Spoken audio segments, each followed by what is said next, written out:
Bonjour, est-ce que ça va mieux? Ouais, je vois tous les pouces qui se lèvent là et les regards, impeccable. Bon, bah parfait. Comme il est midi, on va commencer. Donc avant d'aller manger, on va faire l'atelier installer une pompe à chaleur, les règles de l'art pour une bonne installation. Donc depuis 2014, les pompes à chaleur sont en pleine expansion. Elles sont encore appelées à prendre une part croissante du chauffage dans les bâtiments. Et pour être efficaces et durables, elles exigent toutefois d'adapter les pratiques. Alors, au cours de cet atelier, on va voir les règles de l'art du dimensionnement, de l'installation, de la maintenance, pour s'assurer de chauffer avec une véritable énergie renouvelable. Alors, on va commencer par ouvrir les discussions avec... Enfin non, on ouvrira à la fin les discussions avec la PAC aussi sur air vicié.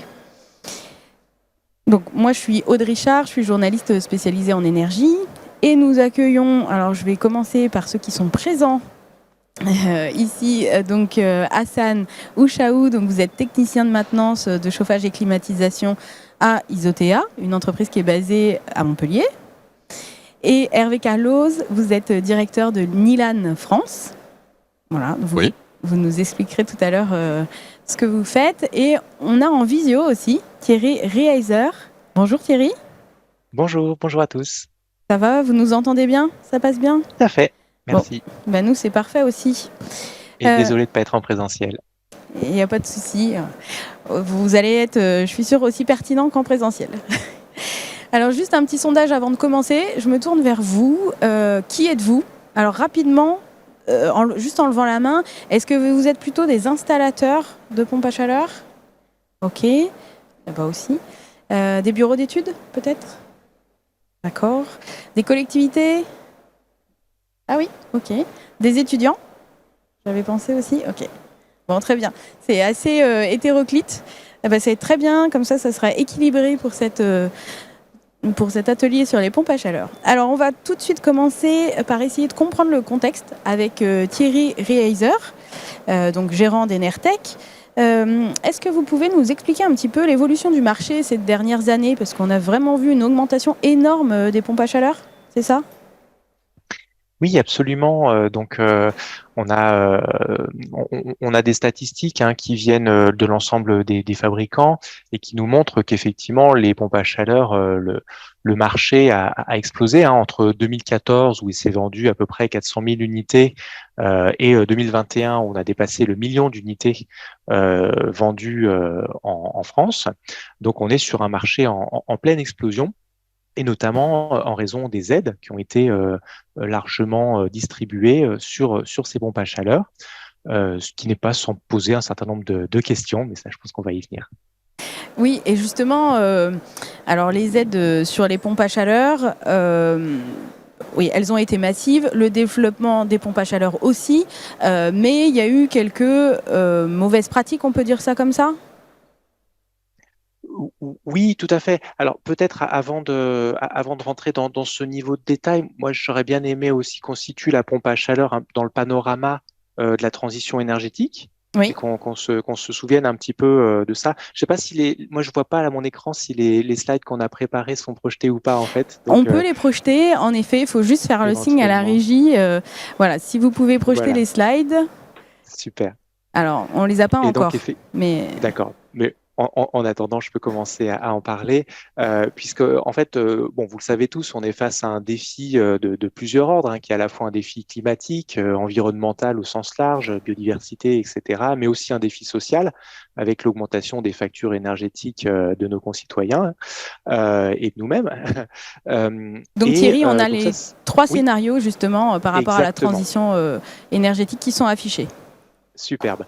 Parce qu'effectivement, face à ces enjeux, on n'est pas sans outils. Beaucoup de gens ont réfléchi aux solutions pour réussir cette transition énergétique, sortir de tous ces écueils, j'ai envie de dire, en même temps. Et la bonne nouvelle, c'est que dans le monde du bâtiment, tous les scénaristes sont globalement d'accord. C'est-à-dire que ce soit l'ADEME qui a produit 4 scénarios de transition énergétique différents, que ce soit le Shift Project qui a travaillé aussi sur un plan de transformation de l'industrie française, ou l'association Négawatt, dont je fais partie, qui propose aussi depuis 20 ans des scénarios de transition énergétique et écologique. Eh bien, sur le secteur du bâtiment, on est tous d'accord. Et on est tous d'accord pour dire que la priorité, c'est la rénovation à un niveau BBC ou équivalent. Et on est d'accord, même si on a des choix énergétiques différents, c'est-à-dire par exemple le Chic Project, ils sont pour l'énergie nucléaire, ils souhaitent la développer. Au contraire, Negawatt souhaite plutôt en sortir relativement rapidement. Dans les deux cas, qu'on fasse ce choix ou pas, on a besoin de rénover, sinon l'équilibre énergétique du réseau électrique, notamment, ne peut pas être assuré. Et ça, c'est intéressant parce que ça veut dire que c'est un fondamental des politiques publiques qu'il faut jamais oublier. Et donc, on va parler pompe à chaleur dans cet atelier, mais je voudrais juste qu'on se souvienne que la pompe à chaleur, ça vient en deuxième ou en complément par rapport à une stratégie d'isolation des bâtiments, et ce, pour des raisons techniques dont on va peut-être parler après.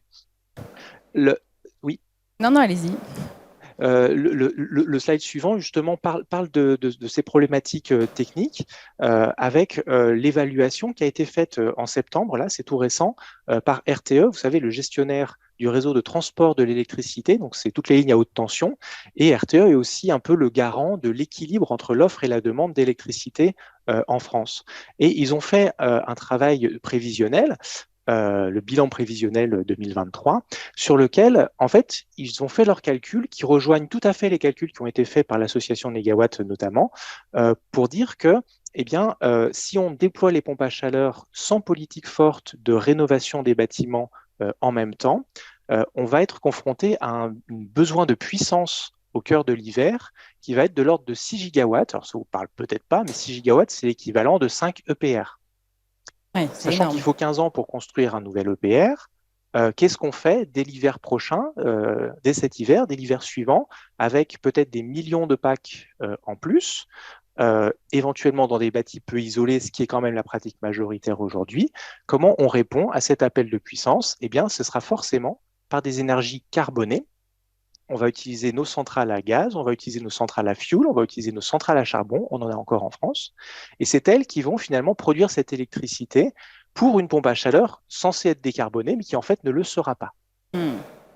Voilà, donc c'est ça l'enjeu, et c'est aussi l'élément de réponse à la question finalement, à quel moment une pompe à chaleur est-elle une énergie renouvelable, à quel moment une pompe à chaleur elle est décarbonée? Eh bien, une pompe à chaleur, elle est décarbonée à condition que les appels de puissance soient raisonnables et donc à condition que les bâtiments soient globalement suffisamment isolés. Très bien. Donc, on a bien compris l'enjeu de l'électrification. Voilà, en tout cas, qu'il faut baisser les puissances au maximum, donc isoler et avoir une pompe à chaleur avec des installations correctes. Alors, justement, c'est quoi une installation correcte, un bon dimensionnement pour avoir une pompe à chaleur optimum? Oui, tout à fait. Si on peut sauter de 2 slides, puisque j'ai déjà parlé avec les mains du slide sur le marché de la pompe à chaleur, j'avais proposé de noter 3 points de vigilance, hein. Donc, l'idée d'isoler le bâtiment avant d'installer la pompe à chaleur, c'est pour 2 raisons. Donc, on a parlé de la puissance pointe, mais il y a aussi un enjeu au niveau des régimes de température. Vous savez tous, et on en reparlera peut-être avec les autres participants, plutôt côté installateur et côté fabricant, mais une pompe à chaleur, c'est pas une chaudière. Est-ce que vous Une pouvez pompe à juste expliquer Oui, rapidement, peut-être en une phrase, le fonctionnement de la pompe à chaleur, que tout le monde soit bien au courant? absolument, absolument. Une pompe à chaleur, le principe, c'est qu'on va chercher de l'énergie dans l'environnement. Donc l'environnement, ça peut être le sol, ça peut être l'air extérieur, ça peut être l'air effectivement rejeté par la ventilation dans les bâtiments. Et cette source de chaleur, elle a le défaut, il y a de l'énergie dedans, mais cette énergie, elle est à trop basse température pour en faire quelque chose. Et donc, la magie de la pompe à chaleur, c'est prendre cette énergie à basse température et la remonter euh, en énergie à haute température ou à suffisamment haute température pour pouvoir alimenter des radiateurs, un plancher chauffant, des ventilos-convecteurs, tout ce qu'on veut. Voilà. Et donc, il faut avoir conscience de ça parce que l'effort que va fournir la pompe à chaleur et donc la difficulté qu'elle va avoir à fonctionner dépend de cet écart de température. Plus je prends une source froide à l'extérieur, donc au pire, l'air à moins 10 degrés dans le Jura au plein cœur de l'hiver, et plus je demande à monter cette température haut, au pire des radiateurs qui fonctionnent à 60 degrés, 70 degrés pour certains, aujourd'hui, eh bien, cet écart de température est extrêmement difficile à obtenir par une pompe à chaleur. La plupart des pompes à chaleur n'y arrivent pas du tout. Et ce n'est pas une question de dimensionnement de puissance, hein, c'est une question d'incapacité physique. Elles ne savent pas faire de l'eau à 70 degrés. Il n'y a que les pompes à chaleur haute température, très spécifiques, 2 fois plus chères globalement, qui sont capables de faire un grand écart comme ça. Les autres, donc, vont s'arrêter généralement autour de 55 degrés, ce qui va bien pour des radiateurs existants dans une maison bien isolée, mais qui ne va pas dans une maison qui n'a pas encore été isolée. La plupart de nos concitoyens sont dans des maisons peu isolées où les radiateurs ont besoin d'eau à 70, 80, 90 degrés parfois, puisque les radiateurs ont été conçus comme ça à l'origine. Donc vraiment, c'est cette synergie-là qui est importante à comprendre. Quand on va isoler le bâti, on va évidemment réduire les besoins de consommation énergétique, mais aussi on va rendre possible une pompe à chaleur réellement performante, on va augmenter le COP, le coefficient de performance, hein. C'est ce COP qui nous dit, quand je consomme 1 kWh d'électricité, eh bien, je vais produire en chaleur pour ma maison 2, 3, 4, 5 kWh de chaleur pour ma maison. Et donc 5, c'est ce qu'on peut atteindre avec une pompe à chaleur géothermique, par exemple, mais on va aussi pouvoir tomber à 2 avec une pompe à chaleur RO dans un bâtiment pas isolé et dans une zone montagneuse ou froide où le COP va être beaucoup plus faible. Et c'est là où il y a une vigilance à avoir du point de vue des consommateurs par rapport aux promesses qui peuvent être faites par les installateurs, peut-être les commerciaux, peut-être un peu l'écosystème de la pompe à chaleur qui, avec 1 million de packs vendus par an, contient malheureusement aujourd'hui des gens plus ou moins scrupuleux. Donc voilà. Donc il y a une vigilance à avoir puisque les outils de calcul peuvent prendre en compte le COP qui varie en fonction des régimes de température et de l'altitude et tout ça, mais on peut aussi, pour faire un calcul forfaitaire, et ne écraser complètement ça et faire finalement des promesses pas du tout réalistes. J'attire l'attention sur le fait que, par exemple, le nouveau DPE, la méthode du nouveau DPE, prend en compte des COP qui sont forfaitaires, qui sont absolument pas réalistes par rapport au niveau d'isolation des maisons ou par rapport à l'altitude, par exemple. C'est le même COP en Normandie ou dans le Jura à 1000 mètres d'altitude, que la maison soit isolée ou pas, c'est le même COP. Voilà. Donc il y a un petit souci là-dessus dans les politiques publiques. Donc ça, c'est le premier message, et j'irai un peu plus vite sur les suivants. Le deuxième, c'est de ne pas surdimensionner les pompes à chaleur. Ça sert à rien de surdimensionner des pompes à chaleur. Au contraire, on a besoin qu'elles aient une puissance adaptée. Et on va privilégier les pompes à chaleur qui sont modulantes, c'est-à-dire qui sont capables de faire varier leur puissance. Quand j'ai besoin de plusieurs kilowattheures, eh bien, je vais pouvoir fournir cette puissance-là à pleine charge. Mais en même temps, quand j'aurai besoin d'une petite poignée de kilowattheures dans ma maison en mi-saison parce qu'elle est bien isolée, eh bien, je pourrais aussi m'adapter et que la pompe à chaleur fonctionne dans de bonnes conditions dans les deux cas. Et le dernier point, c'est l'importance du réglage. Malheureusement, ce qu'on voit sur le terrain, notamment là, on fait une campagne de mesure chez Enertech sur 100 pompes à chaleur un petit peu partout en France, c'est que souvent, les pompes à chaleur ont été installées un peu vite, n'ont pas forcément été bien réglées, et on se retrouve avec des pompes à chaleur, par exemple, qui vont fonctionner à régime constant toute l'année, 55 degrés envoyés au radiateur toute l'année, alors qu'évidemment, on peut mettre une loi d'eau sur ces radiateurs et donc abaisser en mi-saison cette température d'émission pour gagner en COP, gagner en performance et aussi gagner en confort d'ailleurs pour les utilisateurs et en régulation terminale. Donc on a besoin de ces choses-là et que ce soit bien fait, qu'on prenne le temps de tester vraiment la loi d'eau minimale qui permet de rendre le service, de bien chauffer la maison et en même temps d'optimiser, de maximiser le coefficient de performance. Merci beaucoup Thierry, parce que je pense qu'on a très bien compris, c'était une présentation bien exhaustive en introduction, sur l'installation notamment. Je me tourne vers Hassan. Vous, c'est plutôt la maintenance, votre rayon. Donc, oui, c'est ça. Vous êtes de l'entreprise Isotea. Et est-ce que vous pouvez nous expliquer un peu justement quels sont les points de vigilance sur la maintenance à avoir ? Comment ça se fait, la maintenance d'une pompe à chaleur ? Dans un premier temps, quand on fait la maintenance d'une pompe à chaleur, on discute beaucoup avec le client. Oui. C'est-à-dire que nous, la pompe à chaleur, on ne la connaît pas. La première chose qu'on lui pose, c'est de savoir s'il n'a pas de problème particulier en termes de chauffage ou d'eau chaude, parce que les pompes à chaleur ne font pas que du chauffage, elles font de l'eau chaude aussi, et il y en a de plus en plus. Alors là, on parle des pompes à chaleur RO, c'est ça ? Des pompes à chaleur RO qui font de l'eau chaude aussi. D'accord. Donc elles sont beaucoup plus grosses, et du coup, dès les premières phrases, déjà, on a indiqué s'il y a un problème au niveau de la pompe à chaleur. Après, on fait un contrôle visuel. Et là, on regarde s'il y a tous les organes qu'il faut Et lors de la maintenance, il y a 3 étapes essentielles. On contrôle la partie hydraulique, donc tout ce qui est partie chauffage. On contrôle la partie électrique et la partie aussi fluidique. Parce qu'il y a du fluide frigorigène qui circule dans une pompe à chaleur. Et il faut que l'installation soit tout à fait étanche. Parce que comme on le sait, le fluide frigorigène, même s'ils ont fait beaucoup de progrès, c'est un fluide qui est très polluant. Et c'est quoi les erreurs que vous voyez souvent ? Les erreurs que je vois souvent maintenant, au niveau des fluides frigorigènes, il y a eu un gros effort de fait. Avant, j'intervenais souvent, il y avait beaucoup de fuites. C'était souvent ça les pannes. Avant d'arriver, je savais qu'il y avait une fuite. Mais maintenant, ils ont obligé les entreprises à avoir des habilitations, des manipulations des fluides. Et donc, même les installateurs font des efforts. C'est-à-dire que lorsqu'ils installent leur pompe à chaleur, ils ont leurs propres techniciens qui font la mise en service, c'est-à-dire la mise sous azote. Et maintenant, franchement, ça s'est amélioré par rapport à ça. On n'a quasiment plus de problème par rapport à ça. Donc plus de problèmes de fluide, Voilà. mais plutôt d'autres problèmes ? Électrique, on va dire, c'est assez rare. Mais le plus souvent, c'est la partie chauffage. D'accord. Voilà. Moi, d'après ce que je pense, la plupart des poseurs, ce sont des frigoristes. Et du coup, sur la partie chauffage, c'est mon avis personnel, après je peux me tromper. Mais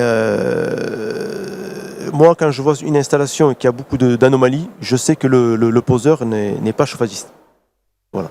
Donc, vraiment prendre un professionnel chauffagiste et pas un plombier ou un électricien, quoi, un chauffagiste. Voilà, un plombier chauffagiste. Après, c'est là où je pense que les installateurs, les chefs d'entreprise qui sont ici, je pense que c'est le problème qu'ils ont, c'est de trouver un technicien qui est capable de faire les deux. Et ça, c'est assez rare. Voilà. Et qu'est-ce qu'il y a alors comme erreur précise sur le chauffage ? Alors, grosso modo, le plus souvent, ce que je vois, c'est le problème de boue dans les installations. Donc, il y a beaucoup d'entreprises, enfin beaucoup, pour ce que je vois moi, des sociétés où j'arrive et la pompe à chaleur, elle est embouée. La chaudière qu'il y avait avant, il n'y a pas eu de désembouage de fait. Donc, eux, ils changent l'appareil sans faire le désembouage. C'est un réel problème.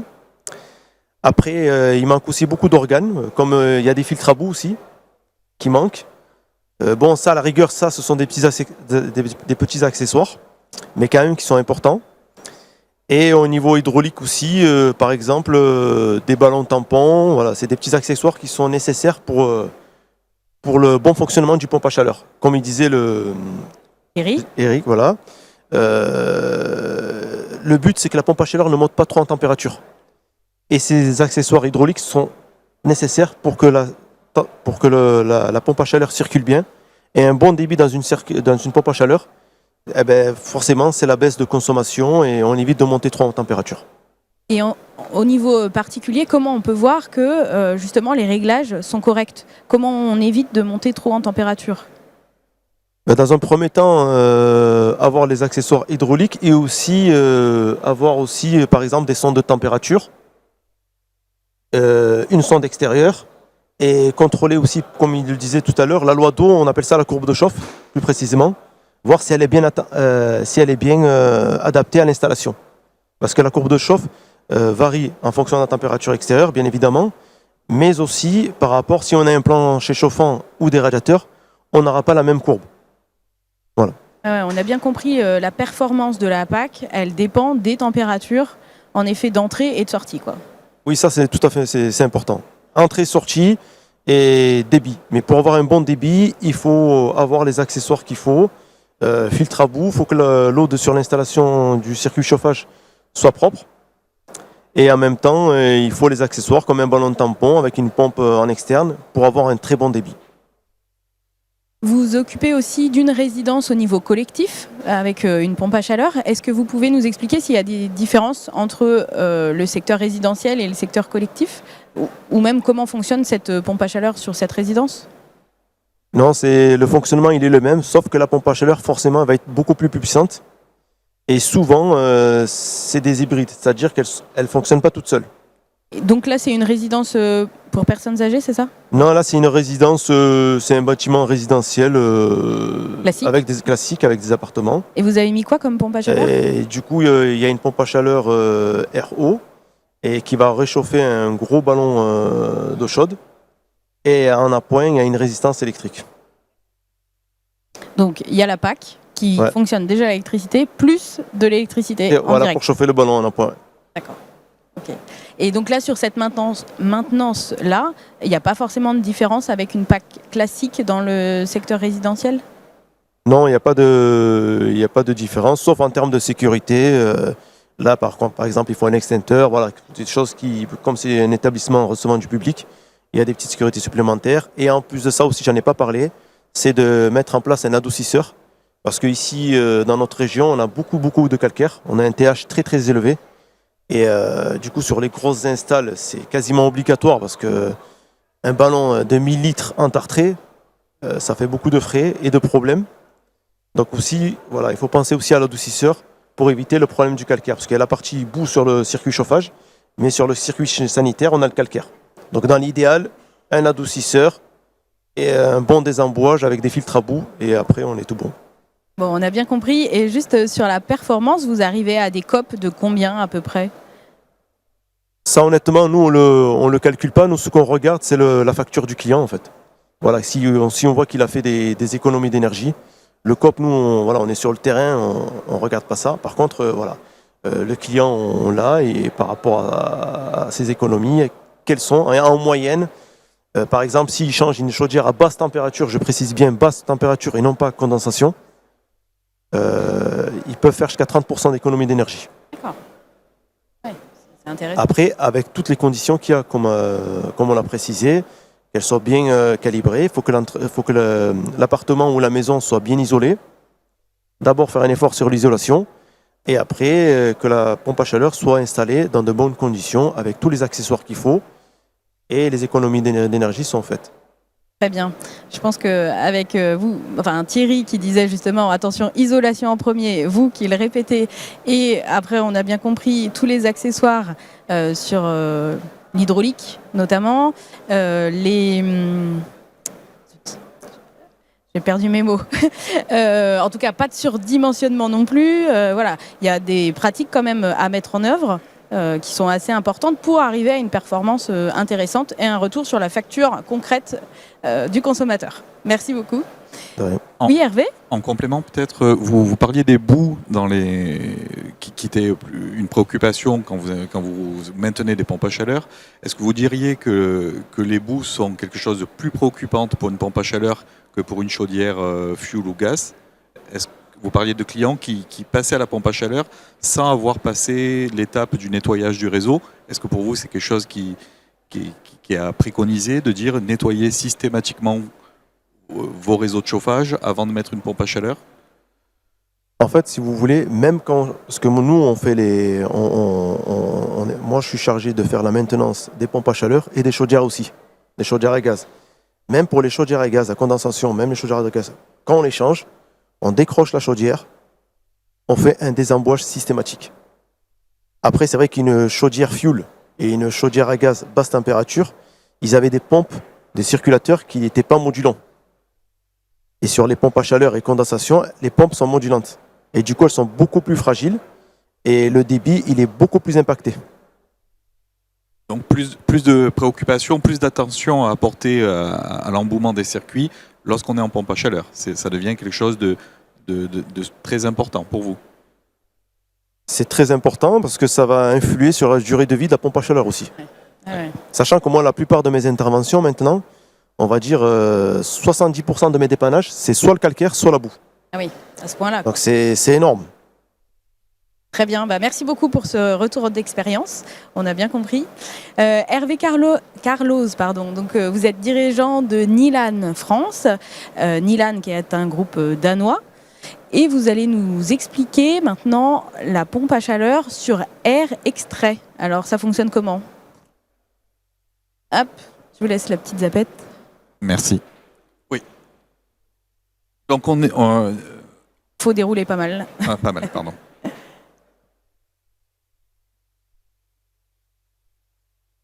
Voilà. Nilan est fabricant industriel au Danemark, une vieille entreprise qui a cette activité depuis 50 ans, qui a la particularité de fabriquer des pompes à chaleur sur air vicié et exclusivement. L'idée, c'est de dire la première source d'énergie qu'on peut récupérer avant d'aller chercher dans l'eau à l'extérieur, dans l'air à l'extérieur ou dans le sol, on a une formidable source d'énergie qui est déjà l'air qui est contenu dans le logement, qu'on a pour des questions sanitaires besoin de renouveler en permanence, d'expulser. Et c'est un air qui a la particularité d'être toujours à la bonne température. On parlait, Thierry Reiser parlait tout à l'heure de l'importance d'avoir des faibles deltas, des faibles écarts de température entre l'endroit où on va chercher l'énergie et l'endroit où on souhaite la mener. L'air vicié, par définition, c'est quelque chose qui est toujours aux alentours de 20 degrés à l'intérieur du logement. Donc une source qui est plutôt favorable et c'est celle-là qu'on va exploiter. Chez Nilan, donc le principe, vous connaissez tous la première application de pompe à chaleur sur air vicié qui s'est fortement développée en France depuis une quinzaine d'années. Ce sont les ballons de CS thermodynamique. Donc la quasi-totalité de ces ballons, alors ils sont soit sur de l'air extérieur, et là on les apparente, c'est plus de la PAC air-eau, mais il y en a une bonne partie des fabricants vous proposent des solutions sur l'air vicié, c'est-à-dire à la suite dans la fonction VMC, on rend un peu intelligent la fonction VMC, on vient récupérer l'énergie, on la met dans l'eau chaude. Et on fait ça, en fait, quelques heures par jour pour refabriquer l'eau chaude sanitaire une fois que l'eau chaude sanitaire qui a été puisée le matin, elle est refaite sur un cycle de 2 heures, 3 heures, 4 heures, et ce sont que quelques heures. Et le reste de la journée, l'équipement, il dort, il fait plus rien, il s'arrête, il continue à faire son seul travail, qui est la ventilation.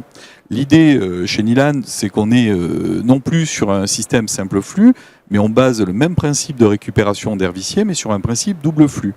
Le fait d'être double flux va nous permettre de réintroduire de l'air neuf, préchauffé par l'énergie qu'on a récupérée sur l'air vicié.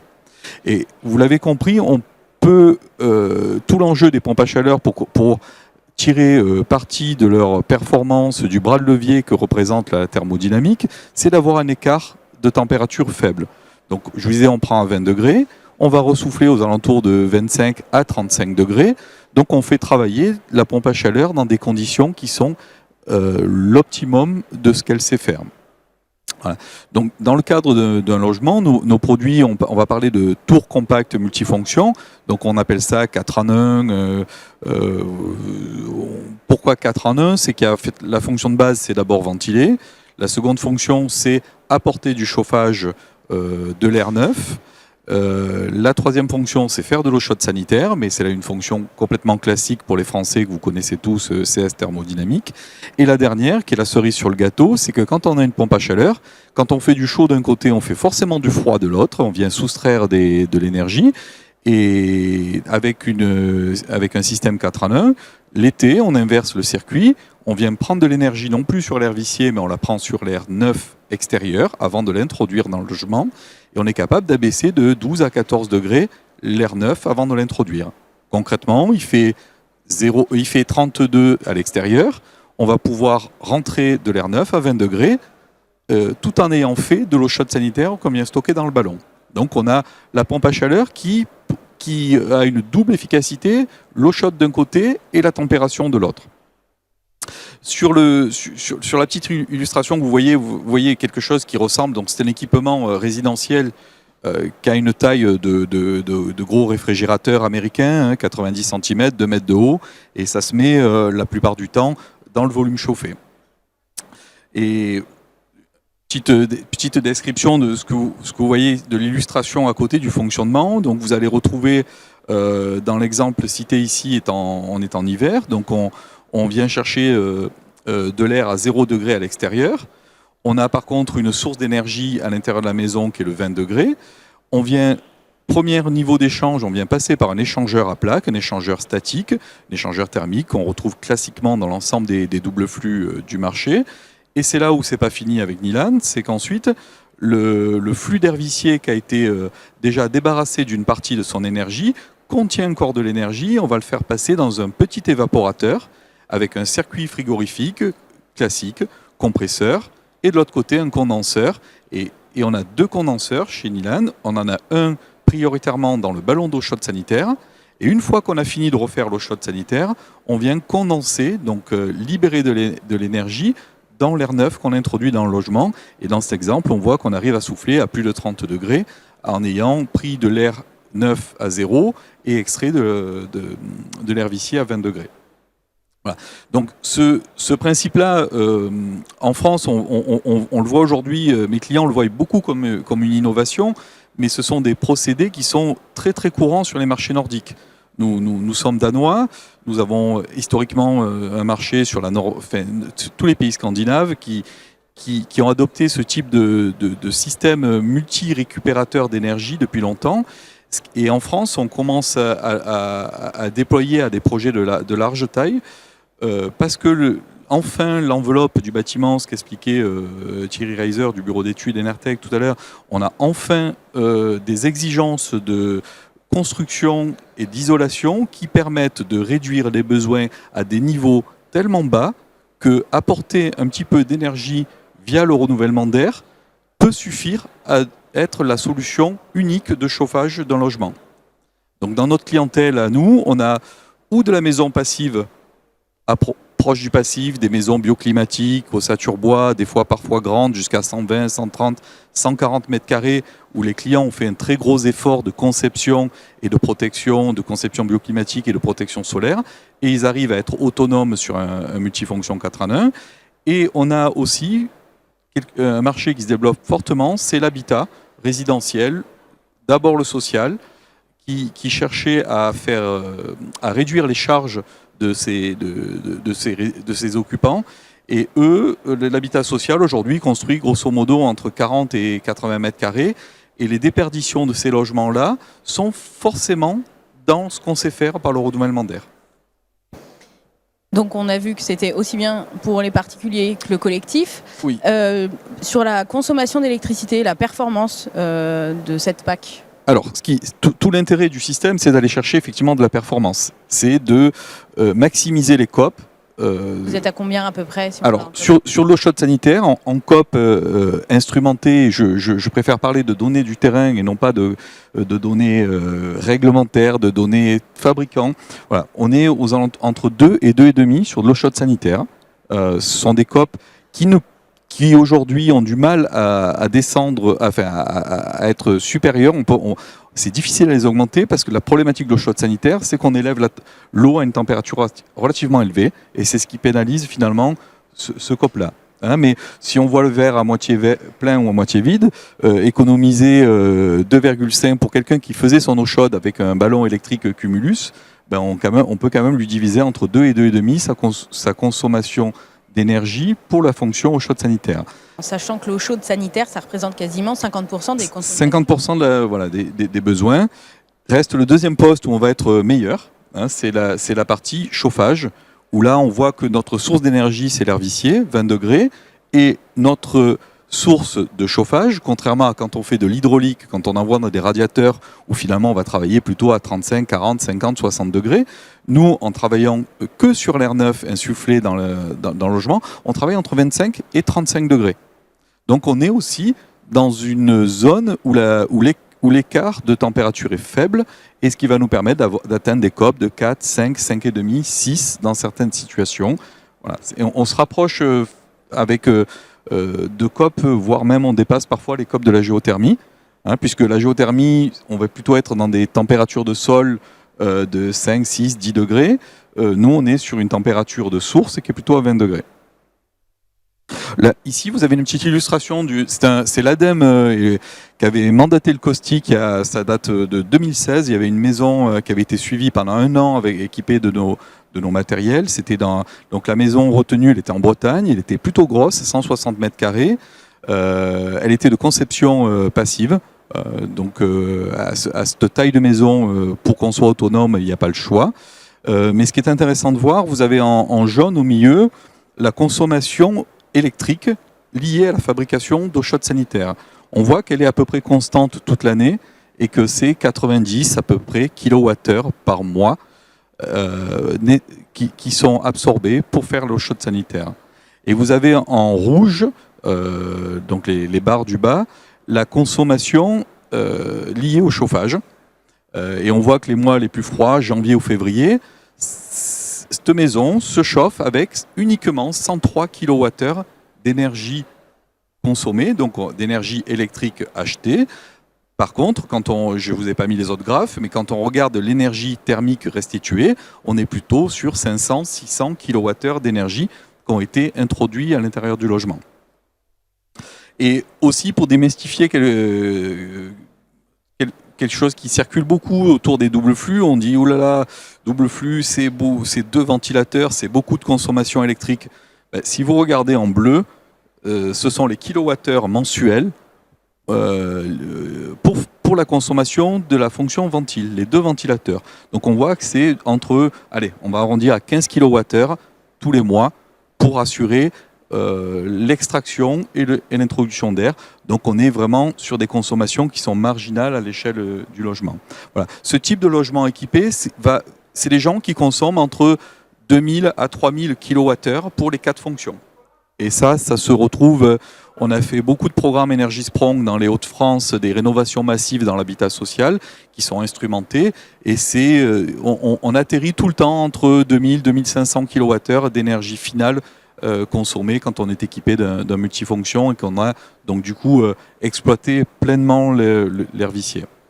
Oui, alors moi j'avais en tête en moyenne vraiment 4500 kWh par foyer hors chauffage électrique, en gros. Donc là, on voit vraiment la baisse par rapport à la moyenne d'aujourd'hui, quoi. Mais tout ça n'est possible, hein, on va insister très lourdement, c'est grâce à la bonne isolation des logements. Pas d'enveloppe performante, impossible d'aller chercher des résultats de ce type. On entend bien que le marché, c'est vraiment les maisons passives, les maisons BBC. Et donc, je pense que c'est un marché qui va continuer de se développer par rapport à la rénovation des habitats qui sont prévus. Alors, c'est un marché où il y a 15-20 ans, c'était des gens qui étaient précurseurs, qui faisaient bien au-delà de ce que le réglementaire demandait. Ce qui est intéressant aujourd'hui, c'est que le réglementaire, petit à petit par incrément, RE 2020, est en train de ramener le niveau d'exigence proche de ce que faisaient les précurseurs il y a 20 ans. Donc, globalement, on peut penser que avec le réglementaire actuel et l'incrément d'après, ce type de système peut être généralisé. Et voilà, parce que nous l'enjeu, c'est d'avoir 2 à 3 kilos de déperdition, pas plus, sur un logement. Sinon, on ne peut pas assumer. Merci. Et au niveau prix, alors il y avait peut-être autre chose. Oui, pardon. Niveau prix, ce type d'équipement donc, nécessite le plus gros effort, c'est installer un réseau de reprise d'air et de soufflage d'air, donc ce qui change les habitudes constructives françaises, hein, notamment. C'est pas commun de mettre de la double flux en logement. Donc on voit nous des fournis posés qui font la grande fourchette. On va être je vous parle en hors taxe, mais dans les logements collectifs, quand on fait des gros programmes, ça va être des fournis posés aux alentours de 11 500 euros. Pour la centrale 4 fonctions, le réseau, les prises d'air, et on peut monter sur du résidentiel un peu plus compliqué jusqu'à 16 17 000 pour vraiment les très grosses maisons où le réseau est complexe à installer. C'est une quarantaine d'heures de main d'œuvre à peu près. D'accord. Pour avoir un point de comparaison, Hassan ou Thierry, c'est à peu près combien l'installation d'une PAC RO? En fait, ça varie en fonction des marques.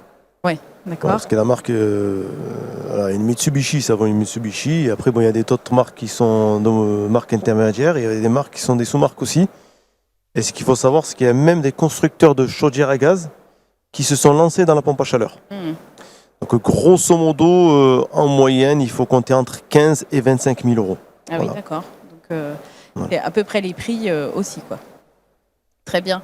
On a vu aussi que c'était possible en collectif. C'était la slide d'après, je crois. Alors, en collectif, en collectif, on va se...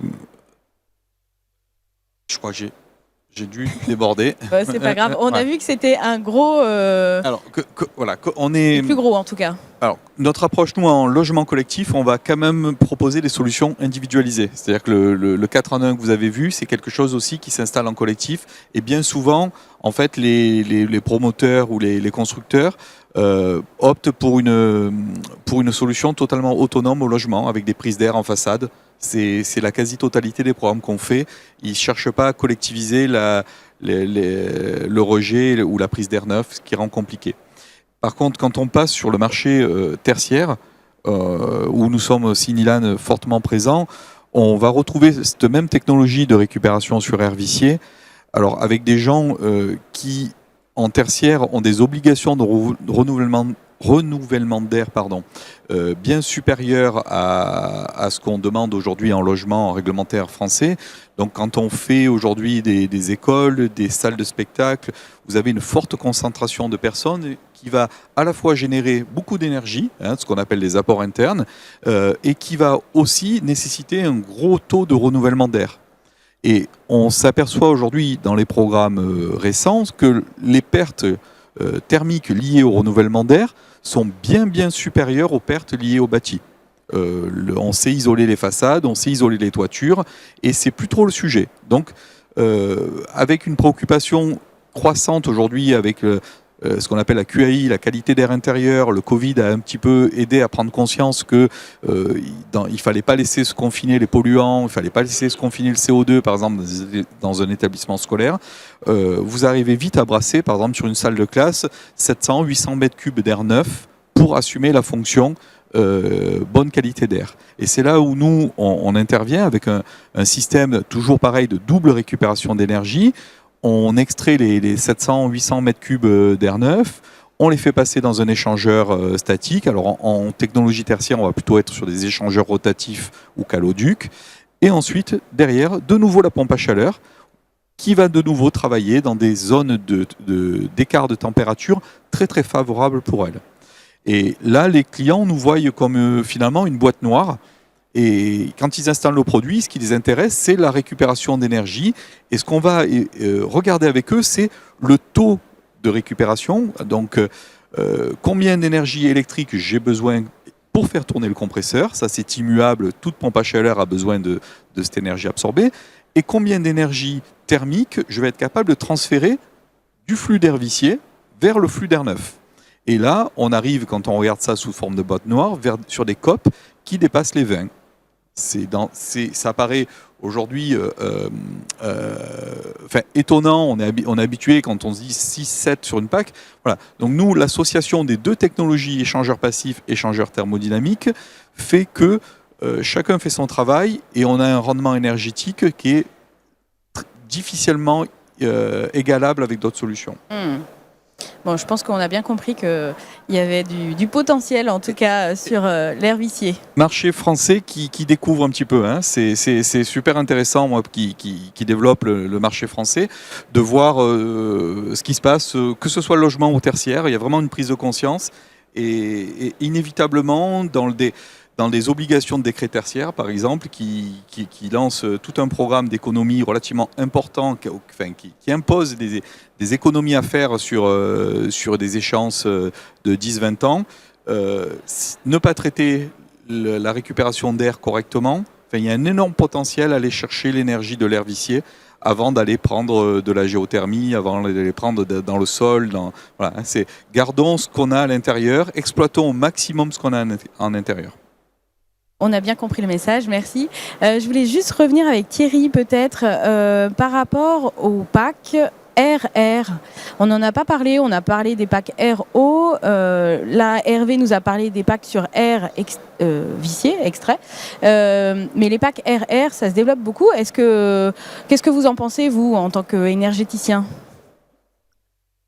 Oui, écoutez, on est assez réservé en fait parce que ces pompes à chaleur RR, la plupart du temps, sont des climatiseurs réversibles en fait, qui ont plutôt été pensés pour produire du froid avant tout et qui vont faire du chaud, on va dire tant bien que mal. On n'en attend pas des performances très importantes en fait, toujours pour les mêmes raisons de niveau de température et puis de niveau de puissance, de niveau de température à l'émission aussi, puisque avec des petits débits d'air, souvent, on doit émettre des puissances visées relativement importantes. Donc, contrairement à ce qui se passe dans une NILAN, on va devoir avoir des régimes de température plutôt élevés parce qu'on n'est pas dans du passif non plus. Voilà. Et donc, assez réservé. Par contre, là où on pense qu'il y a un potentiel pour ce type de pompe à chaleur RR, c'est en substitution au radiateur électrique. C'est-à-dire qu'aujourd'hui, on a toute une partie du parc français qui est chauffé par des radiateurs électriques. Donc, en gros, un COP de 1, hein, voilà. Oui. Donc toute pompe à chaleur est capable de faire mieux que ça. Et donc il y a un enjeu, et c'est aussi partagé par RTE, ça fait partie des éléments intéressants, et là aussi convergents avec les travaux de Négawatt, pour dire si on veut réduire la pointe électrique de 6 gigawatts dont on a parlé tout à l'heure, on peut substituer du radiateur électrique vers de la pompe à chaleur RR pour abaisser, réduire la pointe sur d'autres postes pour laisser de la place aux pompes à chaleur RO en rénovation ou géothermique, etc. Il faudrait que ce soit que sur cette base-là, quoi, en fait. Oui, absolument. Et l'intérêt, c'est que par rapport aux radiateurs électriques, le problème pour installer une pompe à chaleur RO quand on a des radiateurs électriques, c'est tout simplement qu'il n'y a pas d'émetteur à eau. Donc ma pompe à chaleur RO, je ne peux pas l'installer si j'ai des radiateurs électriques. Donc soit j'ai la possibilité de mettre un poêle à bois, un poêle à granulés, etc. Soit j'ai la possibilité de mettre une pompe à chaleur RR, mais on ne fera pas beaucoup plus performant que ça du point de vue pompe à chaleur, sauf à investir dans de nouveaux émetteurs. Et là, tant qu'à faire, on met un plancher chauffant, on fait quelque chose de formidable, quoi. Merci. Dernière question à tous les trois, j'allais dire, avant de passer la parole à la salle. On voit de plus en plus quand même de packs hybrides, donc avec d'autres énergies. Est-ce qu'il y a un de vous trois qui veut en parler un petit peu, alors que ce soit avec du bois, du solaire thermique ou du photovoltaïque? Voilà. Comment vous voyez ça? C'est la question qu'on n'avait pas préparée. Hein. Je veux Allez-y, bien dire Thierry. un petit mot, allez. Nous, on a un peu dubitatif là aussi sur l'hybridation, notamment gaz, pompe à chaleur. Pour nous, il y a deux choses l'une, quoi. Soit on fait une rénovation performante de l'enveloppe et on n'a pas besoin de l'hybridation parce que la pompe à chaleur est capable d'assurer le chauffage toute l'année et donc tout va bien, on est très performant. Soit on choisit de ne pas isoler complètement le bâti et on se retrouve avec ce problème de pointe, la difficulté à faire tout le chauffage en hiver, et donc on est tenté par l'hybridation en gaz. Pour nous, c'est quand même une solution qui ne peut être que transitoire. C'est-à-dire qu'on a quand même vocation à terme à sortir du gaz fossile, en tout cas, et le gaz renouvelable qu'on aura demain, il y a plein d'autres usages plus intéressants que le bâtiment, notamment les transports. Donc voilà, en tout cas, ça c'est la position de Négawatt. Et donc pour conclure, finalement, tant qu'à faire à investir dans un bâtiment, vu le prix que ça coûte une pompe à chaleur hybride, moi je préfère qu'on investisse sur l'enveloppe plutôt que dans une pompe à chaleur hybride. Et je veux éventuellement tendre la perche aussi à Hassan sur la question de la maintenance, parce que finalement en termes de maintenance, on va cumuler la maintenance l'équivalent d'une chaudière gaz avec celle d'une pompe à chaleur. Donc peut-être il a un avis sur la question. Donc ça fait 2 fois plus de coûts de maintenance, c'est ça? Déjà, le coût de la maintenance, et après, il faut trouver le technicien qui a les deux casquettes. Moi, bon, ça va, je fais les deux, parce qu'à la base, je suis technicien de maintenance en chauffage pour le gaz. Et après, je me suis orienté en tant que technicien de maintenance frigoriste, quoi, pur. Du coup, j'ai les deux casquettes. C'est un profil qu'on trouve pas souvent, quoi, c'est ça? Je pense, après, peut-être que non, mais je pense que... Il y a Thierry qui acquiesce, en tout cas. Mais voilà, donc voilà, mais c'est... Après, il y a la faisabilité aussi, parce que ça va prendre de la place. Et comme il dit, avant tout, c'est l'isolation. C'est l'isolation. Et si on isole bien une maison, même si elle est grande ou petite, on n'a pas besoin de 2 appareils. Très bien. Ce sera le mot de la fin pour ça. Mais avant d'ouvrir à vos questions, bien sûr, oui, il y a déjà une question là dans la salle. Donc, il y a Juliette qui vous apporte un micro.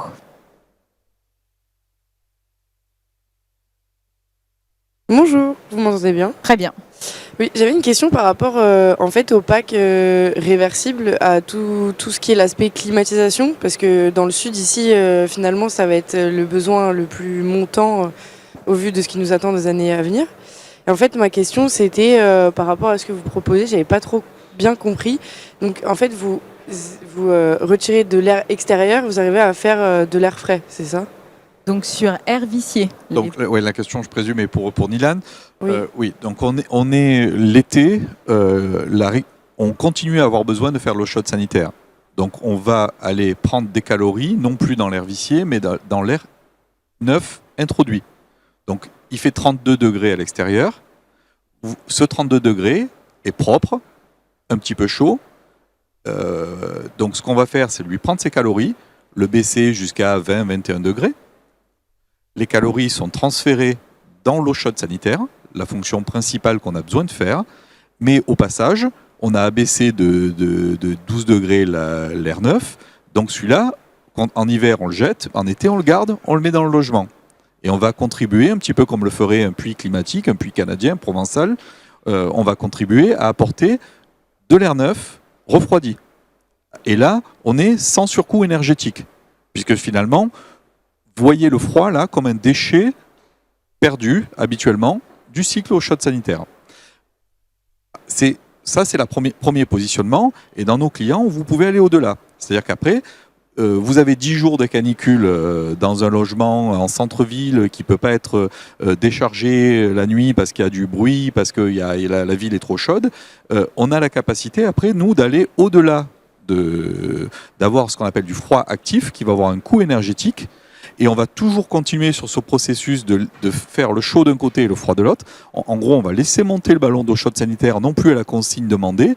Plus on va pas s'arrêter à 50 degrés. Si le client demande du froid parce que c'est canicule, on va monter jusqu'à 70 degrés, comme on le ferait sur un ballon solaire thermique. Ou quand il y a du soleil, on ne se pose pas de questions, on charge le temps qu'on peut. On ne sait pas le lendemain comment ça va être. Et là, on fait pareil. Donc, voilà. Donc on propose les deux types de froid, un qui est sans impact sur la consommation de l'usager et un autre qui a une petite consommation, mais qui aujourd'hui répond à des attentes, notamment dans l'habitat social.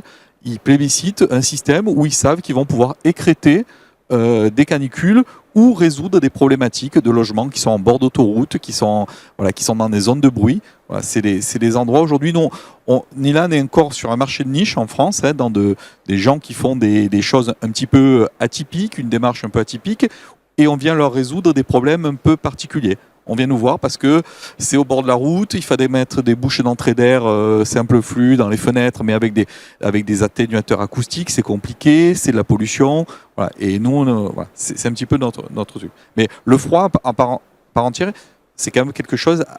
Aujourd'hui, en logement, c'est souvent un constat d'échec quand on a recours à un froid massif. Parce que la Grosse finalité... consommation électrique. Oui. Pardon. Allez-y. La finalité de ma question, c'était par rapport aux îlots de chaleur, en fait. Oui. Voilà. Alors, on va réponse courte, je vais essayer.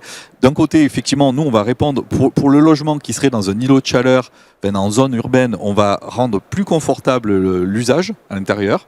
Mais par contre, on va bien rejeter de l'air chaud extérieur. Alors, des tout petits débits, on travaille sur des débits de VMC, donc on est entre 100 et 200 mètres cubes heure. Mais on va quand même contribuer à apporter un tout petit peu d'air chaud dans le quartier, qui pourrait déjà être surchauffé. Merci pour la question. Il y en a une autre derrière. Ah, allez-y, ou devant. Oui, bonjour. Pareil, j'ai une question pour Hervé de Nilan. Merci pour la présentation de ce super produit. Donc, si j'ai bien compris, c'est une combinaison entre un mini gainable, un petit ventilation double flux, un chauffe-eau thermodynamique, mais sans unité extérieure. Je peux vous retirer le terme gainable. Okay. Le gainable, son principe, c'est de recycler de l'air. Il reprend dans le logement.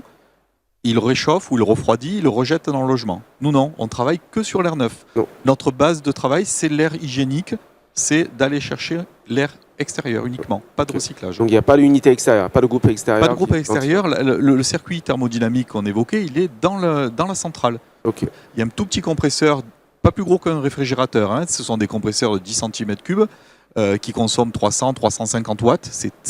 C'est vraiment de la technologie très basique.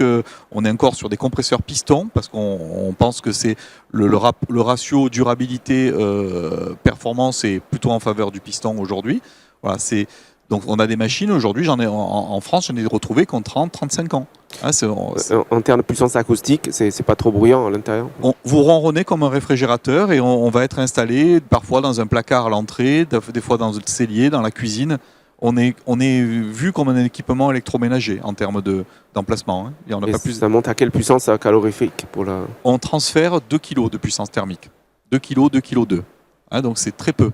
Ah oui, c'est vraiment pour une maison passive. Ouais. On en revient, maison passive, appartement basse conso. Aujourd'hui, un appartement conçu RE 2020 est complètement dans le périmètre de ce qu'on sait faire. Et c'est même ridicule d'aller installer une chaudière gaz de 18 kg parce qu'elle doit faire l'eau chaude sanitaire aussi, et elle va traiter 2 radiateurs pour un appartement qui a des besoins ridicules. Tout ça, on tourne la page avec l'amélioration de l'enveloppe, on ouvre le périmètre des solutions possibles Hein. C'est le gros intérêt de travailler sur l'enveloppe. Mais tout à l'heure, vous parlez de collectif, mais en fait, c'est un cumul de... On est solution individuelle en collectif, on est en solution individuelle au logement.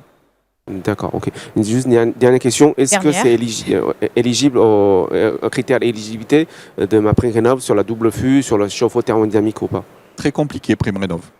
Voilà. Hein, je ne ferai pas de commentaires, mais on a des clients dans les programmes de rénovation massive Energy Sprong qui sont allés chercher des C2E sur certains postes, mais finalement on est un hybride, on est un peu double flux, on est un peu ballon thermodynamique, on est un peu ci, on est un peu ça, et pour rentrer dans les cases du législateur, c'est parfois un peu compliqué. Voilà, en France, on est très administratif, notamment sur ma prime rénov, et c'est effectivement un frein. Pour tout vous dire, aujourd'hui, même au niveau RE, au niveau RT, RE, valoriser nos équipements à l'intérieur, c'est vraiment compliqué. On y passe à chaque changement de... C'est un combat hein, pour trouver des méthodes de saisie dans les cases qui existent et que le législateur ne fait pas bouger depuis des années et des années. Merci. Merci pour cette bonne question. Et il y en a une derrière. Merci. Pardon, bonjour, merci à vous. Moi j'aurais une question concernant Nilan aussi, parce qu'on est sur un système en fait en VMC double flux qui vient s'additif directement sur une production d'eau chaude. J'ai eu une triste expérience en fait avec des chauffe-eau thermodynamiques sur air extrait, pour des raisons d'entretien, de maintenance et de coûts qui sont relativement lourds et pas très agréables. Monsieur de la maintenance pourra peut-être aller dans mon sens de ce côté-là. Est-ce que vous avez solutionné cette problématique-là, ou est-ce que vous êtes sur une préconisation en fait à 2 mois, 3 mois, ou une préconisation fréquente, on va dire, d'entretien? Dans l'entretien, il y a les filtres qui sont la récurrence la plus importante. Ça, suivant le lieu où vous installez la machine, c'est 2 à 4 fois par an. Remplacer des filtres. Souvent, ce sont en résidentiel individuel, ce sont les usagers qui le font eux-mêmes, comme ils changeraient le filtre de leur hôte. Après, la partie maintenance classique, on est sur un circuit frigo fermé, type réfrigérateur. Souvent, quand on me pose cette question, je dis aux gens, qu'est-ce que vous faites en maintenance sur votre réfrigérateur? Je dis, rien. Je dis, chez nous, c'est à peu près pareil. Le circuit frigo, à part contrôler visuellement ce que disait Hassan sur les fuites, sur des traces d'huile par exemple sur le circuit frigo, mais aussi contrôler la soupape de sécurité du groupe de sécurité sur des fonctions complètement classiques. On est un peu plus compliqué qu'un ballon électrique, hein, clairement, parce que vous avez des pièces en mouvement. Les pannes récurrentes qu'on voit, elles sont soit sur l'électronique, la foudre, régulation KPT par le réseau Enedis, des choses comme ça, ou les ventilateurs, qui sont des pièces mécaniques avec des roulements à billes. Voilà. Mais sur la partie vraiment frigo, on a vraiment pris le parti d'être très très très simple. Pas d'inverteur, pas de choses qui poseraient des problèmes à long terme de maintenabilité et qui ne sont pas justifiés à la taille des équipements qu'on a. Merci. Il y avait une question devant, Juliette, s'il vous plaît. Juste devant, et puis après, il y a le monsieur là-bas. J'ai bien retenu. Ouais. Bonjour, j'ai l'impression que votre produit ressemble aux E7 de chez Auer ou le Tiflo de chez Aldes. Je voulais savoir si vous avez des valeurs certifiées, si vous avez des fiches de saisie pour qu'on puisse les générer dans notre logiciel. Oui, je présume que vous êtes bureau d'études et si vous voulez, après la conférence, on échange. On a tout ce qu'il faut pour la saisie et on parlait tout à l'heure, c'est pas le chemin le plus droit, hein, mais on arrive à rentrer des ronds dans des carrés. Voilà, c'est un petit peu ça l'enjeu des modèles de saisie que propose aujourd'hui le législateur. Merci. Une dernière question? Oui, bonjour, c'est toujours pour Nilan. Concernant le SAV, comment fonctionnez-vous? Comme on a du mal déjà à faire réparer une chaudière, est-ce que vous avez un système de SAV national et c'est vos équipes qui interviennent, ou de SAV par téléphone? Comment fonctionnez-vous pour la carence en main-d'œuvre qualifiée? On a double organisation, on a des techniciens en propre. Donc pour l'instant on est basé dans les Bouches-du-Rhône à côté de Marseille. On a un technicien en propre aussi sur la région nantaise parce qu'on a eu des gros programmes qui se sont déroulés là-bas, on est en rénovation massive. Et ensuite on s'appuie aussi sur des stations techniques, des gens qu'on a formés, dont certains, j'ai par exemple des gens qui sont des anciens d'Aldes qui avaient fait un programme thermodynamique il y a 15 ans. Ces gens-là, quand ils ont vu nos produits, ils étaient super intéressés, ils nous ont proposé de continuer, ces gens qui ont des statuts d'indépendants, mais qu'on forme et qu'on accompagne tout au long de l'année. Je voulais préciser que vos produits sont connus par les concepteurs maisons passives depuis une vingtaine d'années. On ne découvre pas ça. Tout à fait. Je vous parlais d'innovation, on m'a mis dans la case innovation entre guillemets aujourd'hui de la conférence, mais on est plutôt, moi je me vois plutôt comme sur des produits très anciens. La technologie qu'on propose, elle est éprouvée. On n'est pas en train de bricoler. On sort plus de 10 000 machines par an, surtout le marché européen. Voilà. Pour la France, effectivement, c'est une perception d'innovation parce qu'on est au-delà des habitudes de conception et d'installation, hormis la petite sphère de concepteurs un peu avancés du passif. Et on a des produits d'ailleurs certifiés PHI, Passive House. Merci. Merci beaucoup à tous. On voit aussi Thierry qui approuve par rapport à la maturité du produit. Et puis peut-être que Isotea pourrait être formé pour faire de la maintenance aussi. Oui, c'est intéressant. Le produit est très très intéressant. En tout cas, merci beaucoup à tous les trois pour vos interventions très pertinentes. On peut les applaudir, je pense. Merci. Merci.